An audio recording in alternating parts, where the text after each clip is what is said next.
Good day, my name is Jameson Pitt, and this video is all about how to solve an AC circuit involving an inductor, capacitor, and an OP amp, which is an operational amplifier. Let's take your problem. We need to find your V if your V sub G equals to 4 cos of 32 volts, and note that your V sub 1 equals to V all over mu, where mu equals to 2 and it is the gain of your VC, Vs.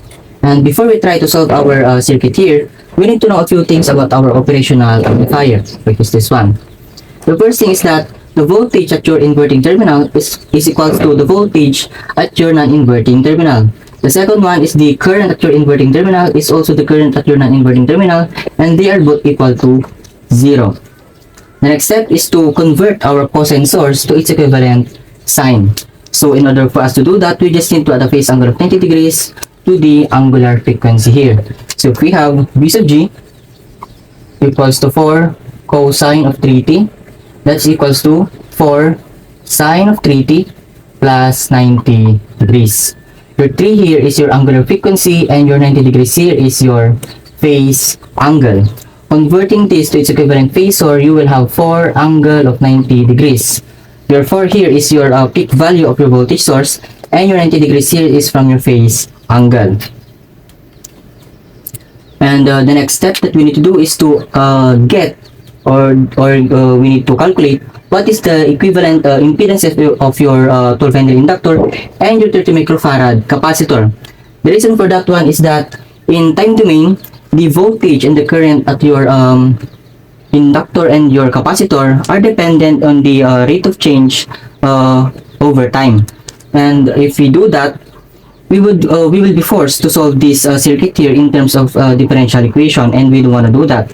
So by getting the equivalent impedances of your 12 Henry inductor and your 30 microfarad capacitor, we can get our complex resistance. Hence, we can now use also your universal Ohm's law, which is your V equals to I times Z. Your V is your voltage, I is your current, and Z is your impedance. So let's start with your 12 Henry inductor. The formula for that one is Z of L is equals to I omega L. Your I is your complex unit, your omega here is your angular frequency, and your L here is your inductor, which is in terms of Henry. So substituting what was already given, so you have Z of L is equals to I, your omega here is 3, times your L, which is 12 Henry.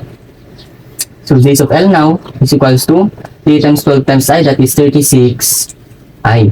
Converting this to its equivalent phasor, you will have 36 angle of 90 degrees.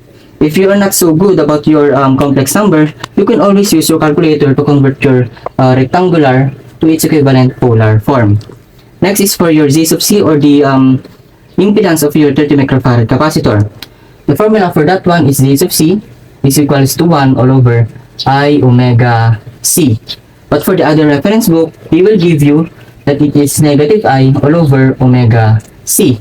But either of the two that you will utilize, you will still arrive at the same answer. And for this specific problem here, I will utilize this formula here. So we have Z sub C is negative I all over your omega, which is 3, times the value of your capacitor, which is 30 microfarad, that is 30 times 10 raised to negative 6. So your Z sub C now is equals to, and let's input that to your calculator, that is negative I over 3 times 30 times 10 raised to negative 6, we have negative 11111.111 I. Converting this to your equivalent phasor, that is 11111.111 angle of negative 90 degrees. And we already have your phasor for your inductor. You have also your phasor equivalent for your impedance of your capacitor, and we have now your phasor also in our source here. And let's try to elaborate our V sub 1 here equals to V all over mu. Since V sub 1 is equals to V all over mu, but mu equals to 2, so V sub 1 now equals to V all over 2.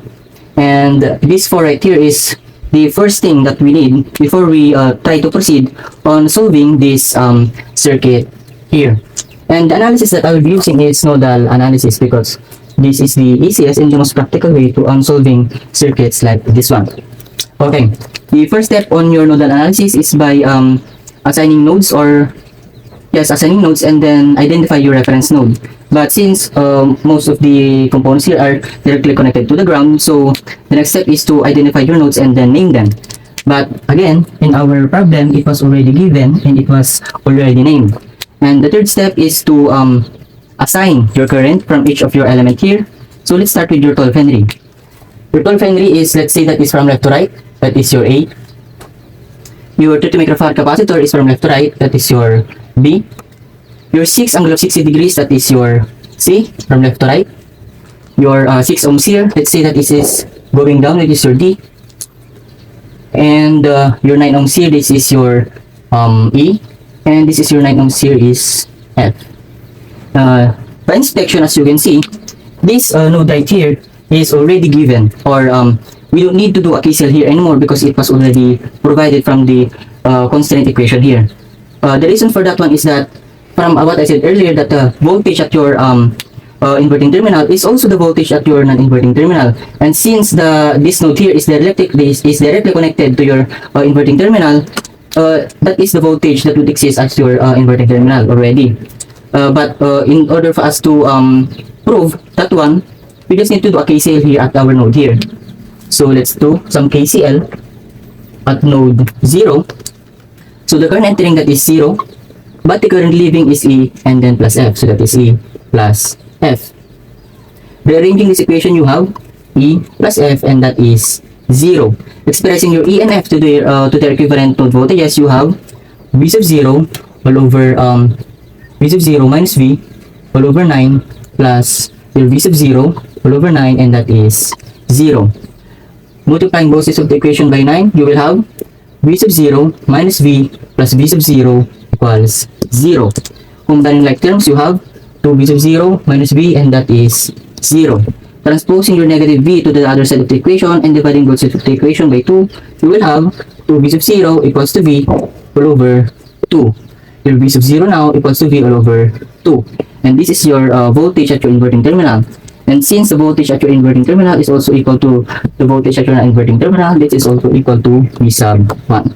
And this right here is what was indicated in our constraint equation here. Another analysis or another inspection is that we don't need to do a KCL here at your node V here. The reason for that one is that we do not know the current leaving the OP amp. And if we try to insist that we are doing a KCL there, we will just introduce a new variable that we cannot solve.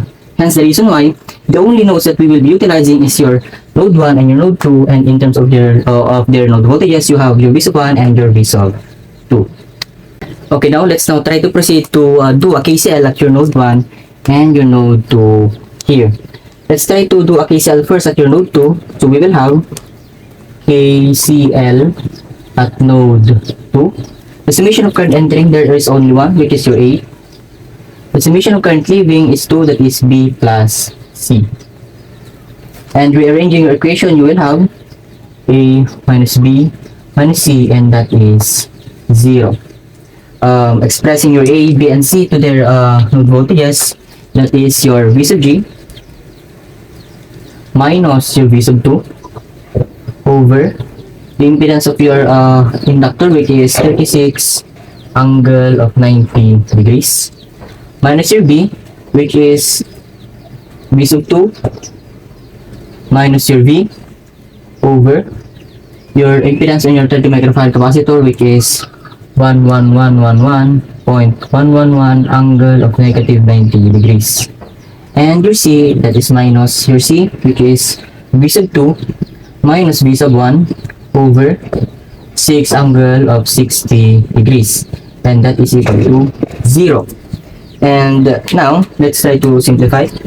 So that is 1 all over 36 angle of 90 degrees, that is 0.028 angle of negative 90 degrees V sub G. And then the next one is we combine like terms. We have negative V sub 2 here, we have negative V sub 2 here, and you will have negative V sub 2 here. So that is negative 1, negative, and then 1 all over 36 angle of 90 degrees minus 1 all over 11111.111 angle of negative 90 degrees, and then minus 1 all over 6 angle of 60 degrees, so 1 all over 6 angle of 60 degrees. You will have 0. So plus 0.191 angle of 115.847 degrees, V sub 2. And then you copy your V, so that is negative times negative, that is positive. V over 11111.111 angle of negative 90 degrees. And then negative times negative, that is positive. V sub 1 all over 6 angle of 60 degrees, and that is 0. Substituting your V sub G and your V sub 1 here, you will have 0.028 angle of negative 90 degrees times your V sub G is 4 angle of 90 degrees plus 0.191 angle of 115.847 V sub 2 plus V over 11111.111 angle of negative 90 degrees plus your V sub 1 is V all over 2, and that is over 6 angle of 60 degrees, and that is 0. And then you distribute and then you multiply this 2, and then you add this 2 here, so you will have 0.028 angle of negative 90 degrees times 4 angle of 90 degrees, that is 0.112, and then you copy this 0.1191 angle of 115.847 V sub 2, and then this right here, this is 1 over 11111.111 angle of negative 90 degrees plus 0.5 over 6 angle of 60 degrees, and you will have 0.083, so this is plus 0.083 angle of negative 59.969, and this is V, and this is equal to 0. Transposing your constant to the other side of the equation, you will have 0.191 angle of 115.847 V sub 2 plus 0.083 angle of negative 59.969 V, and that is negative 0.112, and this is your equation 1. We're now ready to get our next equation by doing a KCL at your node 1. So KCL at node 1, the current entering, that is C, and the current leaving is only D. Rearranging your equation, you will have C minus D, and that is 0. Expressing your C and D in terms of their node voltages, you will have V sub 2 minus V sub 1 over 6 angle of 60 degrees minus your D is V sub 1 over 6, and that is 0. And then simplifying, you will have, that is 1 all over 6 angle of 60 degrees, that is equals to 0.167 angle of negative 60 degrees V sub 2. Then you have negative V sub 1 all over 6 angle 60 degrees minus V sub 1 all over 6, so that is negative 1 all over 6 angle of 60 degrees minus 1 all over 6. You will have 0.288, so that is 0.288 angle of 150 degrees V sub 1, and that is 0. Since V sub 1 equals to V all over 2, so that is 0.167 angle of negative 60 degrees V sub 2 plus 0.288 angle of 150 degrees times V all over 2, and that is 0. Dividing this coefficient of V here by 2, you will have, that is 0.167 angle of negative 60 degrees V sub 2 plus, that is 0.288 angle of 150 divided by 2, you will have 0.144 angle of 150 degrees V, and that is 0. Transposing your V to the other side of your equation, so that this equation here will be in terms of V sub 2. So 0.167 angle of negative 60 degrees V sub 2 is equals to negative 0.144 angle of 150 degrees V. And dividing both sides of the equation by 0.167 angle of negative 60 degrees, your V sub 2 now is equals to, it is negative 0.144 angle of 150 over 0.167 angle of negative 60 degrees, and you will have, don't forget to put parentheses, so just put negative and then open parentheses, so that is negative and open, and then equals,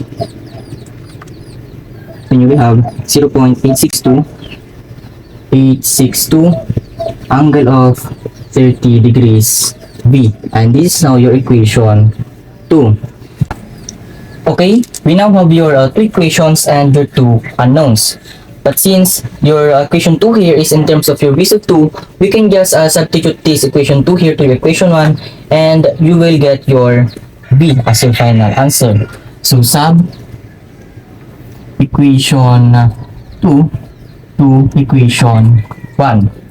So that is 0.191 angle of 115.847 times your V sub 2, which is 0.862 angle of 30 degrees times V, plus 0.083 angle of negative 59.969 V, and that is negative 0.112. Multiplying this here to this, so you will have 0.191 angle of 115.847 times 0.862 angle of 30 degrees, and you will have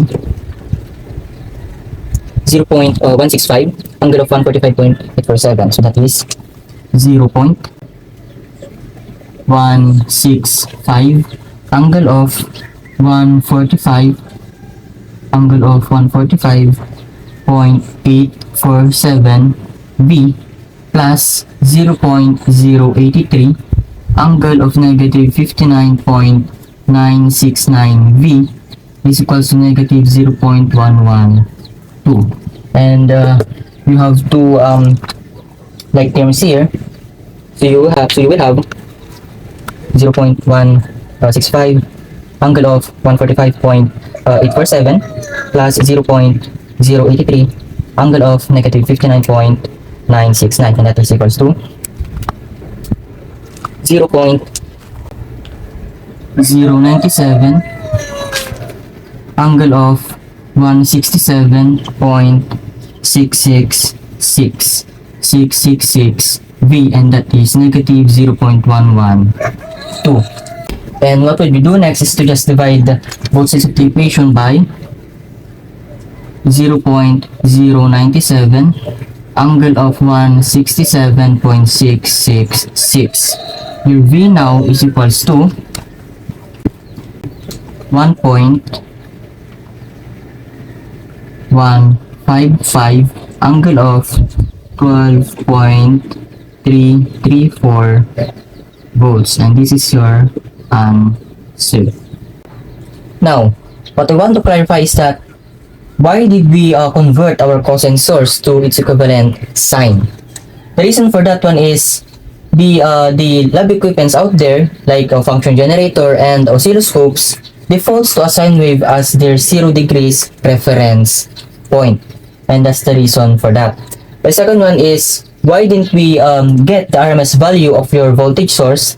The reason for that one is we are only required to find your V and not the average power of your voltage source, or your 9 ohms here or 6 ohms here. Hence the reason why we just utilize your peak value of your voltage source. Because if we try to divide the peak values by square root of 2 in order for us to get your RMS, it would just add an additional step that is irrelevant to what is required on this problem here. And that is how you solve a circuit involving an inductor, capacitor, and an operational amplifier.